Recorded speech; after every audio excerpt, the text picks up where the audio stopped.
नामक गांव में एक गरीब किसान संजीव रहता था। उसके परिवार में उसकी पत्नी गीता, 2 बच्चे नीला और हमनार्थ। संजीव के पास जमीन थी, लेकिन साधन न के बराबर थे। कुछ समय पहले उसके पास था। उसने अपनी गरीबी के कारण परिवार की हालत बहुत ही दयनीय स्थिति में थी। मेरी बात मानते नहीं। जमींदार के यहाँ से बाहर जाकर झाड़ू पोछा, बर्तन में कम से कम महीने का राशन, पानी का जुगाड़ हो जाएगा। ऐसी बातें मत किया करे गीता। तेरी बातें मेरे दिल को तीर की तरह चलती हैं। मेरे लिए मर मिटने जैसा हो जाता है। मेरी किसी और के घर जाकर काम करें, ना मेरे से। मैं तो गांव में मुंह नहीं दिखा पाऊंगा। इतना क्यों सोच रहे हो? मैं यह सब सोच रही हूँ तो परिवार की मैं सोच रही हूँ। मैं जानता हूँ गीता, लेकिन फिर भी ना, काम करने तो नहीं जाएगी? संजीव दिन रात इसी चिंता में घुलता जा रहा था कि वह बच्चों को ढंग का खाना तक नहीं दे पा रहा था। बच्चों के तन पर कपड़े थे। उन्हें भी पता नहीं कितने टुकड़े और कपड़ों के जुड़कर काम चल रहा था।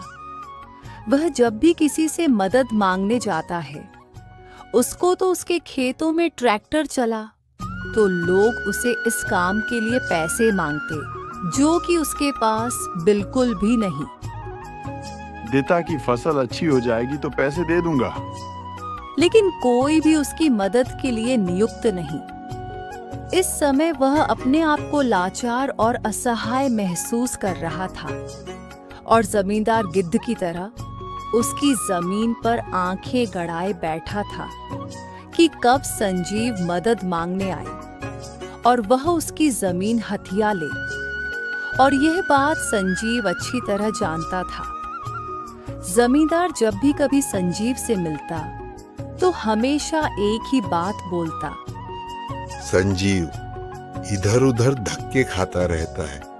कितनी बार तो कहा है जमीन मुझे दे, अच्छे दाम दूंगा। आप बड़े लोग हो, जानता हूँ। जमीन के अच्छे दाम दे दोगे, लेकिन फिर उसके बाद में क्या करूं? पैसा तो एक एक समय खत्म हो जाएगा। अगर मेरी मदद करनी है तो आप अपनी ट्यूबवेल का पानी नहीं दे देते? मैं पानी नहीं देता, 1000 रुपए दे दो, दिन का पानी। अगर इतना ही अमीर होता तो अपनी ट्यूबवेल लगवा लेता। झाल फिर जमींदार और संजीव अपने अपने रास्ते चले जाते हैं। अब घर में आटा भी थोड़ा सा ही बचा है। बच्चों को क्या खिलाऊंगी? तो अभी का तो खाना बना। शाम तक मैं देखता हूँ कहीं दिहाड़ी पर काम कर लूंगा। 2 रोटी का जुगाड़ कैसे न कैसे कर ही लूंगा। गीता खाना बनाने लगती है और दोनों बच्चे अपने स्कूल जाने की तैयारी करने लगते हैं। और संजीव अपना गमछा उठाकर जैसे ही घर से बाहर जाने लगता है, तो देखता है कि एक आदमी उसके घर के बाहर खड़ा है। वह बहुत पहचानने की कोशिश करता है। हाँ जी भाई साहब, किससे मिलना है? मैंने पहचाना नहीं। ये बोलकर तो तूने मेरा दिल तोड़ दिया संजीव। मुझे लगा था कि दुनिया में कोई मुझे पहचाने या न पहचाने पर तू मुझे एक ही नजर में पहचान जाएगा। बस यही थी तेरी यारी दोस्ती। मैं तो तुझे कभी नहीं भूला। फिर ध्यान से उसका चेहरा देखता है और अपने गमछे को ठीक कर उसके गले लग जाता है और रोना शुरू कर देता है। राम रतन, तू राम रतन है ना? मेरे दोस्त, मैं कैसे पहचानता? जब तुम यहाँ से गए तो कितने छोटे से थे। अब देखो कैसे गबरू जवान दिख रहे हो। हे भगवान, मैं कोई सपना तो नहीं देख रहा। भाभी जी नमस्ते। यह तो बावरा हो गया है, पहेलियां बुझा रहा है। खुद बता देता हूँ, मेरा नाम राम रतन है और हम दोनों बचपन से पक्के दोस्त हैं। अच्छा, आप एक बार ये बहुत बातें सुनी है मैंने इनके मुंह से। आइए अंदर आइए। राम रतन जब संजीव के घर के अंदर आता है तो घर की हालत देखकर उसे बड़ा सदमा लगता है। टूटी चारपाई पर कुछ कपड़े टंगे थे, नीचे जमीन पर दरी बिछी हुई थी। संजीव, इतनी खराब हालत क्यों हो गई भाई? कुछ मत पूछ दोस्त, पता ही नहीं चला, धीरे धीरे सब कुछ खत्म होता चला गया। पैदावार नहीं होती। मेरे पास तो ट्यूबवेल से पानी मांगता हूं तो पैसे मांगते हैं, और मेरे पास पैसे भी नहीं। जैसे तैसे जिंदगी की गाड़ी बस चल रही है। तो तूने मुझे क्यों नहीं बताया? तुम्हारे पास तो मेरा भी नहीं था, और इस बीच में कभी भी तो। ये सब छोड़ो और मुझे ये बता कि गांव कैसे हुआ और तेरे परिवार में कौन कौन है? हाँ भाई, सब ठीक है। बाबा गुजर चुके हैं, अब हैं और शादी हो चुकी है। मेरी बीवी जरीना और 2 बच्चे भी हैं। बेनिफिट पर है। कुछ समय बाद वह लोग भी गांव आएंगे। पहले मैं यहाँ पर उनके रहने का ठिकाना अच्छे से बना लूं। अरे तू तो इतना बड़ा बाबू बन गया है, फिर गांव क्यों? ना यार, अपनी मिट्टी की बात ही कुछ और होती है। वह तो बाबा की सरकारी नौकरी थी, इसलिए हमें यहाँ से जाना पड़ा। पर दिल तो मेरा गांव में ही रह गया था। मैं और मेरी पत्नी, हम दोनों ही अपने खेतों में खेती करने का सोच रहे हैं। तब तक गीता खाने के लिए जो भी रूखा सूखा था घर में, वह राम रतन के सामने रख देती है, जिसे राम रतन बड़े मजे से खाता है। फिर संजीव को बताता है कि वह उसकी पत्नी एग्रीकल्चरल में प्रोफेसर है और उन्होंने नए तरीकों की खेती करना सीखा है। तो एक बार मेरे बारे में भी सोच, मुझे भी कुछ ऐसे ही पड़े हुए खेतों में काम करना है। तो फिक्र मत कर, हम मिलकर जल्दी सब कुछ कर लेंगे। अगले दिन ही राम रतन संजीव के साथ अपने खेतों में जाता है। संजीव के साथ जाकर वह बढ़िया किस्म के अलग अलग तरह के बीज लेकर आता है।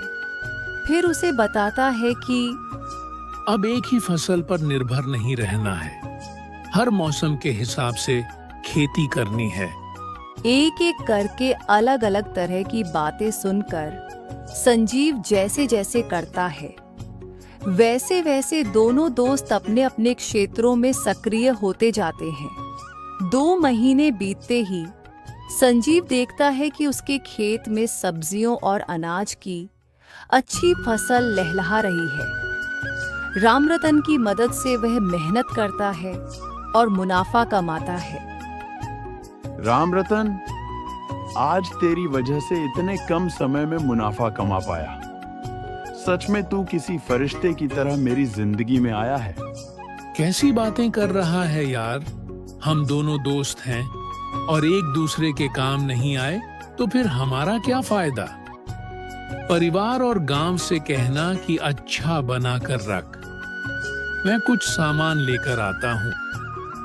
राम रतन भाई के आने से हमारी तो जिंदगी संवर गई। दोस्तों तो ऐसा ही होना चाहिए। कल राम रतन का परिवार आ रहा है, मैं यह सामान लेकर आया हूँ, अच्छा अच्छा खाना बना लेना। अगले दिन रेलवे स्टेशन से राम रतन और संजीव साथ में राम रतन की फैमिली को लेकर आते हैं। फिर बच्चे बाहर खेलने लगते हैं और सभी बैठकर बातें करते हैं और खेती के लिए प्लानिंग करने लगते हैं कि किस तरह की खेती कम समय में की जा सकती है। संजीव भैया, मुझे आपके बारे में राम रतन ने बताया। आप बिल्कुल भी परेशान मत होना। हम जैसे जैसे बोलें, बस 1 साल तक आपको अपने खेतों पर मेहनत करनी है और फिर देखना कितना मुनाफा कमाएंगे। अगर राम रतन आकर स्थिति को न संभालता तो पता नहीं मैं क्या करता। मैं तो पूरी तरह निराश हो चुका था। फिर इसमें किसी फरिश्ते की तरह सब कुछ संभाल लिया। अब राम रतन और संजीव मिलकर खेती करने लगे। गांव के लोग भी उन दोनों की दोस्ती की सराहना करने लगे। जब भी बात होती तो उन दोनों की दोस्ती की बात चल पड़ती। एक दोस्त ने दूसरे दोस्त की मदद की और बहुत अच्छे। संजीव के घर अब सब कुछ सामान्य हो गया। बच्चे अच्छे कपड़े पहन रखे थे और गीता की रसोई में सारा सामान।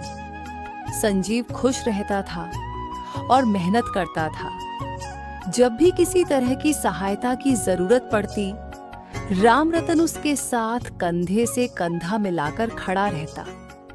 और देखते ही देखते संजीव की माली हालत बेहतर से बहुत बेहतर हो गई।